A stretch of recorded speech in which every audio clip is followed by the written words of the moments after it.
Hello दोस्तों, जैसा कि आप जानते हैं बीपीएससी का एग्ज़ाम नज़दीक है और इस एग्ज़ाम में करंट अफेयर से संबंधित काफ़ी प्रश्न पूछे जाते हैं। तो आइए बिना समय गंवाए शुरू करते हैं। हाल ही में इंडियन ऑयल ने देश में विश्व स्तरीय प्रीमियम ग्रेड पेट्रोल ऑक्टेन 100 के उपयोग का शुभारंभ किया है। XP 100 के रूप में ब्रांडेड इस पेट्रोल को 2 चरणों में उपलब्ध कराया जाएगा।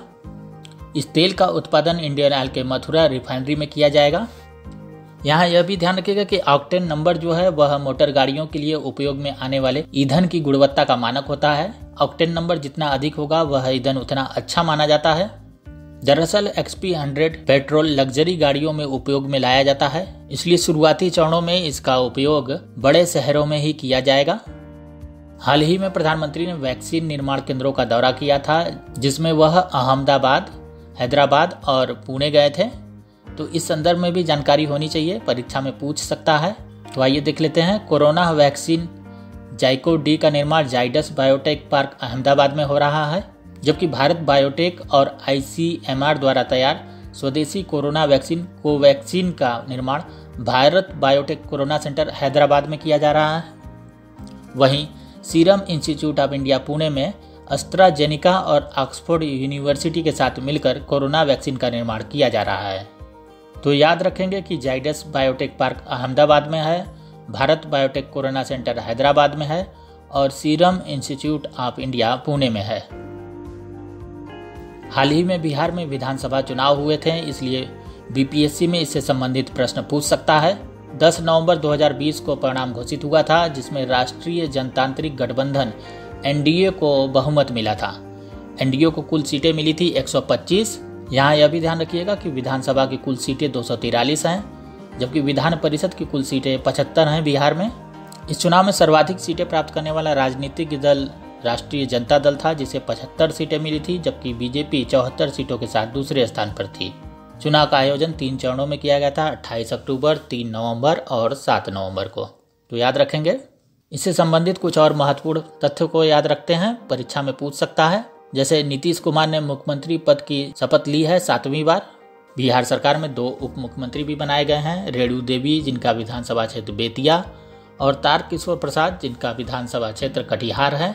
इस विधानसभा चुनाव में नियुक्त ट्रांसजेंडर पीठासीन अधिकारी मोनिका दास और चुनाव में मतदान का प्रतिशत 57.05% था, याद रखिएगा। और एक महत्वपूर्ण तथ्य याद रखिएगा कि चुनाव में कुल विजयी महिला प्रत्याशी जो हैं वह 26 हैं।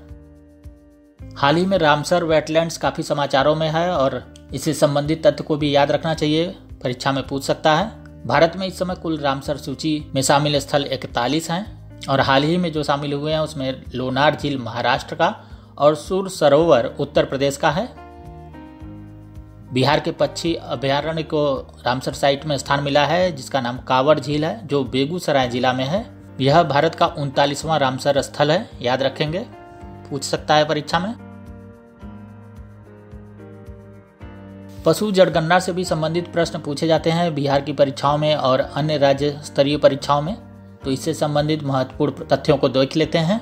2012 की तुलना में वर्ष 2019 में पशुधन की आबादी में वृद्धि हुई है 4.6% की।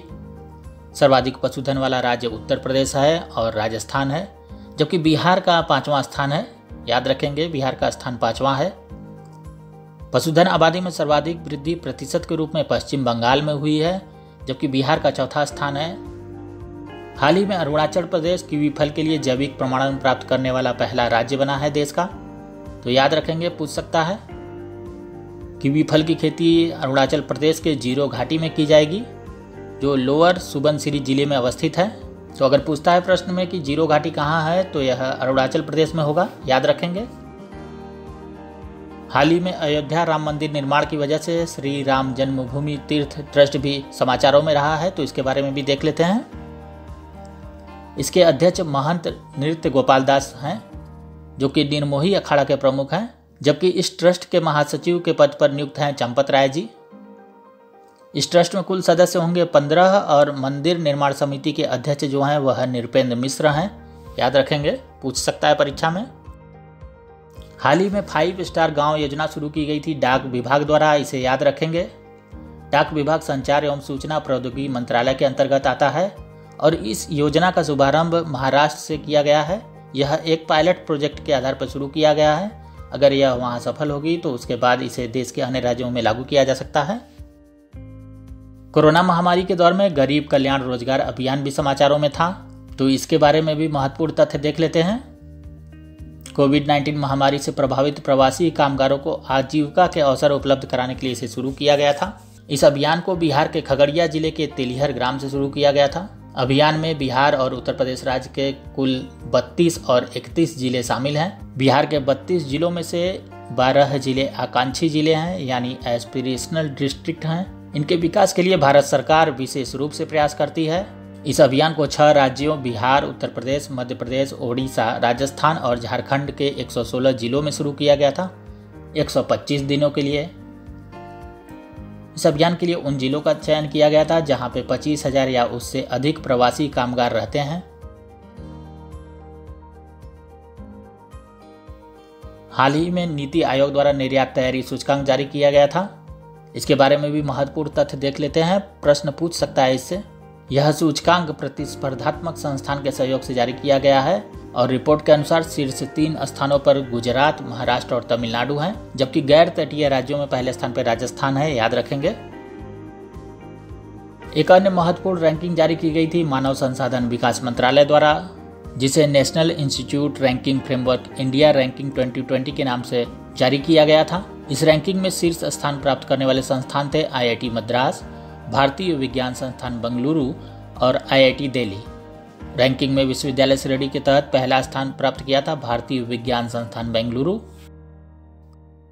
प्रशासनिक सुधार एवं लोक शिकायत विभाग द्वारा प्रथम सुशासन सूचकांक 2019 जारी किया गया था। इससे संबंधित महत्वपूर्ण तथ्य देख लेते हैं। सूचकांक में प्रथम 3 स्थान प्राप्त राज्य क्रमशः तमिलनाडु, महाराष्ट्र और कर्नाटक हैं, जबकि सुशासन सूचकांक 2019 में 18 बड़े राज्यों में बिहार का स्थान 15वां है, याद रखेंगे, BPSC में पूछ सकता है। और इसी के साथ यह भी याद रखेंगे कि सुशासन दिवस कब मनाया जाता है, तो यह 25 दिसंबर को मनाया जाता है। हाल ही में एक रिपोर्ट नीति आयोग द्वारा जारी की गई थी। इस रिपोर्ट का नाम था SDG इंडिया इंडेक्स 2.0। इस रिपोर्ट में 4 श्रेणियों के आधार पर राज्यों की रैंकिंग की गई थी। ये 4 श्रेणियां हैं: आकांक्षी, अच्छा प्रदर्शन, अग्रणी और लक्ष्य प्राप्तकर्ता। राज्यों में शीर्ष स्थान प्राप्त करने वाले थे क्रमशः केरल, हिमाचल प्रदेश और आंध्र प्रदेश, जबकि इस रैंकिंग में अंतिम 2 स्थान था क्रमशः बिहार और झारखंड का। 4 श्रेणियां जो थी उसमें अच्छा प्रदर्शन श्रेणी में बिहार है, याद रखिएगा। UPPCS में इसी से प्रश्न एक पूछा था कि यूपी किस श्रेणी में था। SDG 2.0 की रैंकिंग 100 संकेतकों पर आधारित थी जो सस्टेनेबल डेवलपमेंट गोल के 16 लक्ष्यों पर केंद्रित थी। हाल ही में रीवा सोलर परियोजना समाचारों में थी, तो इसे याद रखेंगे। यह 750 मेगावाट उत्पादन क्षमता की अल्ट्रा मेगा सौर परियोजना है जो मध्य प्रदेश में स्थित है। एशिया की सबसे बड़ी सिंगल साइट सौर ऊर्जा उत्पादन परियोजना है यह। इससे बनने वाली बिजली का 24% दिल्ली मेट्रो को सप्लाई की जाएगी, जबकि 76% मध्य प्रदेश स्वयं इसका उपयोग करेगा। अंतर्राष्ट्रीय संबंधों में देखें तो रायसीना संवाद समाचारों में रहता है। जनवरी 2020 में इसका आयोजन हुआ था, जो 5वां संस्करण था और इसका विषय था 21@20 नेविगेटिंग द अल्फा सेंचुरी। कभी कभी विषय पूछ लेता है, इसलिए याद रखेंगे। अगली महत्वपूर्ण जानकारी जो है वह प्रज्ञाता दिशा निर्देश से संबंधित है। जैसा कि आप जानते हैं, कोरोना महामारी के दौर में ऑनलाइन शिक्षा पर काफी ज्यादा जोर दिया गया था और इसी को ध्यान में रखते हुए सरकार ने प्रज्ञाता दिशा निर्देश जारी किया था, जिसमें यह बताया गया था कि प्री प्राइमरी कक्षा के लिए अधिकतम 30 मिनट प्रतिदिन का समय निर्धारित किया गया था, जबकि कक्षा 1 से 8 तक 30 से 45 मिनट के अधिकतम 2 ऑनलाइन सत्र चलाया जा सकता था और कक्षा 9 से 12 तक 30 से 45 मिनट के अधिकतम 4 ऑनलाइन सत्र चलाने का निर्देश दिया गया था। जैसा कि हम सभी जानते हैं कि कोरोना महामारी के दौर में स्ट्रीट वेंडर्स को काफ़ी ज़्यादा नुकसान उठाना पड़ा था, तो इनके आजीविका और रोजगार को पुनः आरंभ करने के लिए प्रधानमंत्री स्वनिधि योजना शुरू की गई थी। इस योजना का पूरा नाम था प्रधानमंत्री स्ट्रीट वेंडर आत्मनिर्भर निधि योजना। इस योजना में स्ट्रीट वेंडर को 10,000 रुपए तक का ऋण दिया जाएगा। इस योजना को जून 2020 में शुरू किया गया था, जो मार्च 2022 तक जारी रहेगी। इस योजना का क्रियान्वयन होगा केंद्रीय आवास एवं शहरी विकास मंत्रालय द्वारा, याद रखेंगे, पूछ सकता है। योजना का कार्यान्वयन एजेंसी जो है वह CDB है। भारत सरकार मत्स्य उत्पादन के लिए भी काफ़ी प्रयास कर रही है। इसी संदर्भ में प्रधानमंत्री मत्स्य संपदा योजना को शुरू किया गया है। इसकी अवधि 2020-21 से 2024-25 तक है। इससे जुड़े अन्य महत्वपूर्ण तथ्य देख लेते हैं, परीक्षा में पूछ सकता है।